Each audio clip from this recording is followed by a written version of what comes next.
Hi everyone, আজকে আমরা যাচ্ছি গুড ফ্রাইডে সেলিব্রেশন দেখতে। এই যে রাস্তার দুপাশে যে হলুদ হলুদ ফুলগুলো হয়ে আছে এর নাম ড্যাফিডল। এখন তো বসন্ত শেষ, তাই জন্য সব ঝরে গেছে। আর এখানকার রাস্তায় দুটো ভাগ করা থাকে, একদিকে মানুষ হেঁটে যায় আর একদিকে সাইকেল যাওয়ার জন্য। বাবা এখানে এসে দেখছি প্রচণ্ড পরিমাণে লোকজন ভর্তি, বিভিন্ন দেশের লোকজন এখানে উপস্থিত আছে আর খুব ভালোভাবে সেলিব্রেশন হচ্ছে, সবাই খুব এনজয় করছে, কেনাকাটাও করতে আসছে আবার আনন্দও করছে। বেশ সুন্দর মুহূর্ত।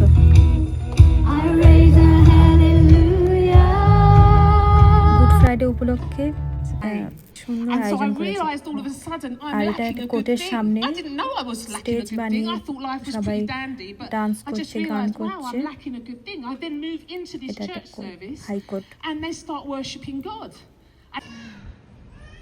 Lord is my shepherd.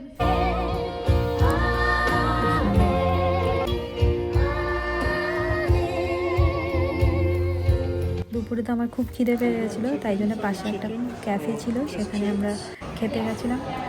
আর এখানে খাওয়ার জন্য এরকম লাইন দিয়ে নিজে নিজেই অর্ডার দিতে হয়, খাবার চয়েস করে।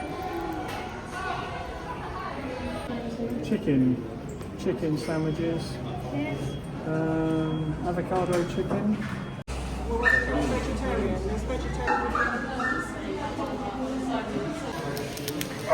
এখানকার ফেমাস খাবার আলু ভাজা, মানে potato chips and fish fry.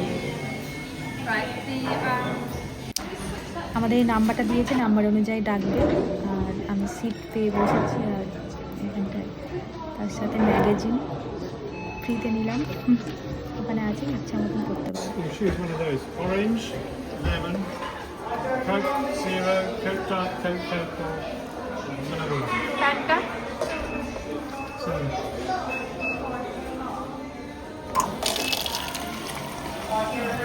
এখানে প্রত্যেকটা খাবারের সাথে অপশানে এই আলু ভাজা থাকবেই, এখানে এটা নিতে হয়, তাই আমরা নিয়েছি।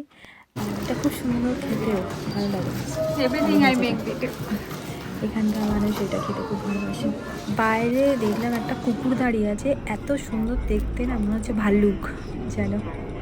আমি কিছু কেনাকাটা করলাম, জামা, জুতো, টুপি, যেগুলো পাহাড়ে লাগে, কেননা আমরা কালকে পাহাড়ে ঘুরতে যাবো, তাই জন্য এখন আর ভিডিওটা বানালাম না। কী কী জামা কিনেছি যখন পরবো এক এক করে দেখাবো।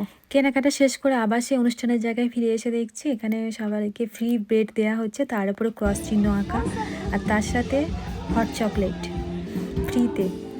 বেশ মজার না? আর সবার হাতে হাতে ডিমের মতো আকৃতি চকলেট দিচ্ছে, আমিও নিয়ে এসেছি বাড়িতে, কারণ সামনে ইস্টার মানে যিশুর 3 দিন পরে যে পুনরুত্থান হয়েছিলেন, সেই উপলক্ষে এই ইস্টারটা পালন করা হয়। ভীষণ ভীষণ বড়োভাবে সেলিব্রেশন করা হয় এইসব দেশে, আমেরিকা, ইংল্যান্ড, বিভিন্ন দেশে।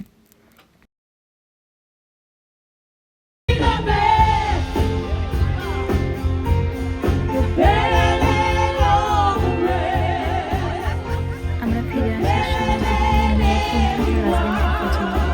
আর এই যে জঙ্গল রয়েছে, এগুলো কিন্তু জঙ্গল আগাছা না, এগুলো হচ্ছে সব কিছুদিন পরে ফলে ভর্তি হয়ে যাবে। এখন সবে কচি পাতা বেরিয়েছে, এরপরে হবে ফল ভর্তি হয়ে যাবে ব্ল্যাকবেরি। আর বড় বড় কাঠ পড়ে, বড় বড় পুরনো গাছ এখানে প্রচণ্ড পরিমাণে। এই জন্যেই এরা রাস্তায় যেখানে সেখানে কাঠের চেয়ার করে রেখে দিয়েছে, যাতে কাঠের কোনো অভাব নেই এখানে।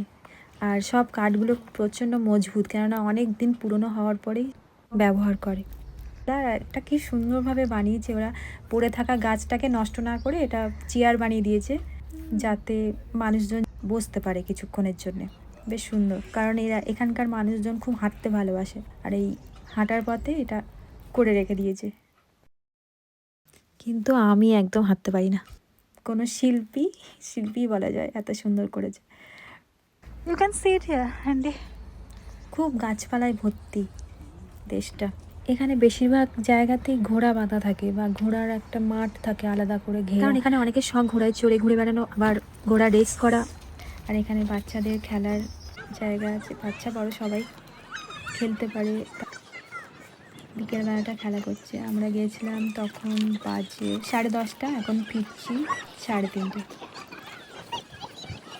ফেরার পথে এক প্রতিবেশী বাড়ির সামনে দেখলাম এই কিউট কিউট খরগোশগুলো। আমার ভিডিওটা খুব সহজভাবে বলে সহজভাবে করার চেষ্টা করলাম, কারণ আমার মাও এই ভিডিওগুলো দেখে।